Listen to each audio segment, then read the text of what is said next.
Bonjour tout le monde, aujourd'hui je vais vous parler des 3 dernières générations de couteaux de campagne de l'armée française.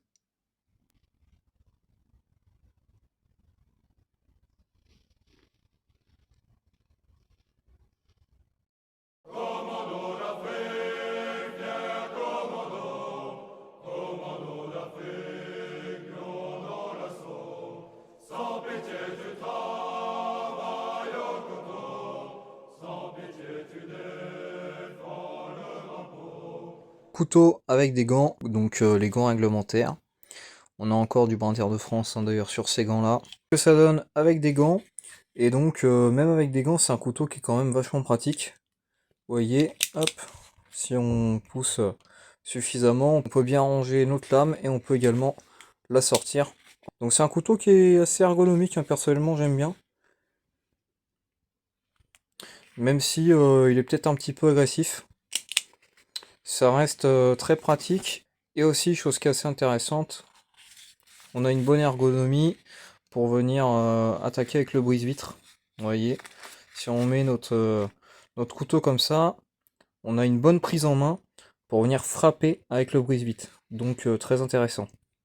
On a un couteau qui s'appelle Combat Assistance Campagne, CAC.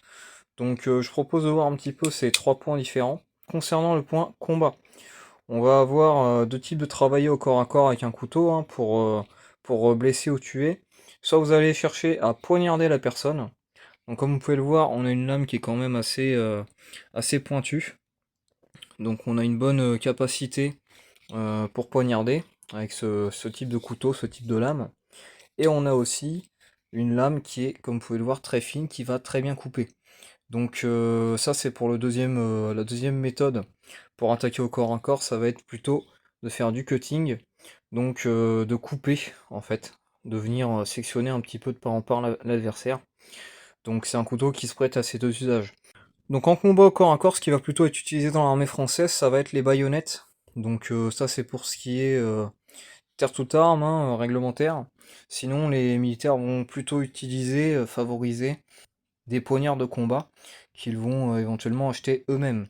Donc ça va être des armes qui se prêtent beaucoup plus au combat au corps à corps que le couteau cac, et le couteau cac peut servir pour dépanner, on va dire, sur du combat au corps à corps, mais l'armée va préférer utiliser des armes bien plus adaptées pour ce type de situation, aussi rare soit-elle.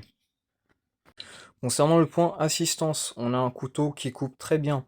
On a des serrations pour venir à bout du textile. Donc cette lame-là, elle viendra à bout sans problème d'une sangle, d'une ceinture de sécurité, ce que vous voulez. On a le brise-vitre et aussi le coupe-ceinture, coupe-sangle. Donc c'est un couteau qui peut servir, hein, on va dire, pour de l'assistance. On a aussi un couteau qui est suffisamment robuste et avec une lame suffisamment tranchante pour venir faire du bâtonnage. Donc c'est pas le but du couteau, c'est un couteau pliant, mais ça peut toujours dépanner en cas de besoin. C'est un couteau qui pourrait faire l'affaire si on le confronte à des travaux raisonnables.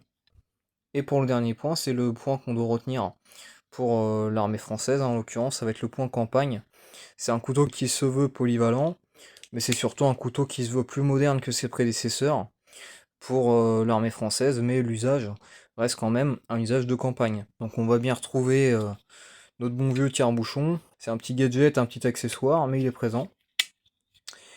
Et on a également la cuillère Forks. Donc c'est un ensemble qui paraît moins taillé pour de la campagne, mais qui au final est utilisé dans l'armée française pour manger et pas tant pour autre chose. Bien que le CAC assiste quotidiennement pour des usages multiples le combattant sur le terrain, selon moi, il n'est réellement utilisé dans la plupart des cas que pour de la vie en campagne.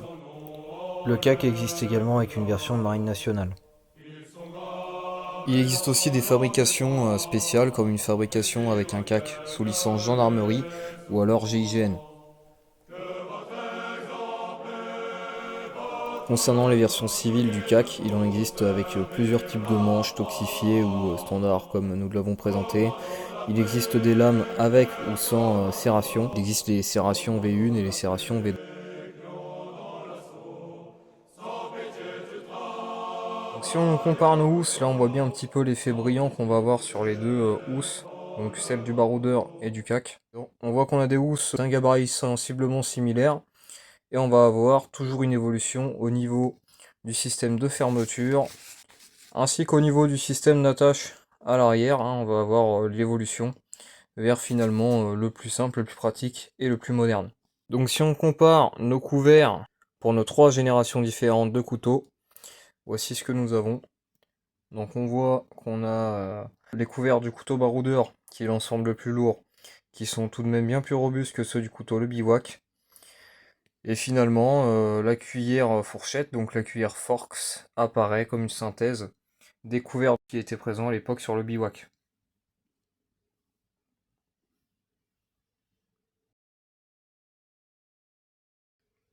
Donc voilà ce que donnent nos 3 couteaux différents. Si on les compare, on a des couteaux qui sont sensiblement du même gabarit, bien que le CAC apparaisse comme un couteau extrêmement moderne par rapport au reste. Le CAC apporte un énorme changement dans le standard qu'on avait avant, sur la coutellerie réglementaire au sein de l'armée française.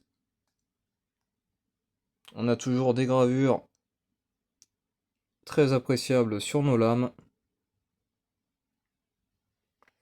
Et c'est tout pour nos 3 générations de couteaux de campagne de l'armée française.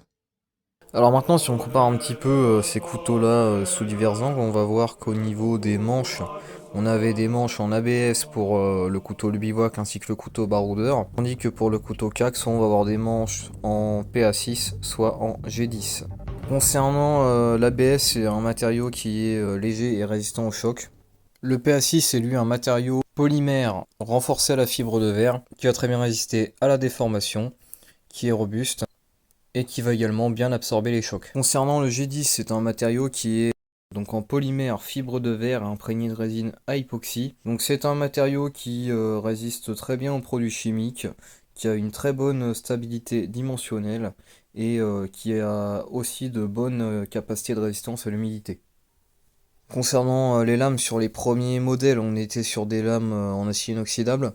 Par la suite, donc sur le CAC, on est arrivé sur une lame en acier nitrox. Donc c'est de l'acier dopé à l'azote. Et la lame est spécialement conçue pour avoir une dureté suffisante pour avoir un couteau facilement réaffûtable sur le terrain.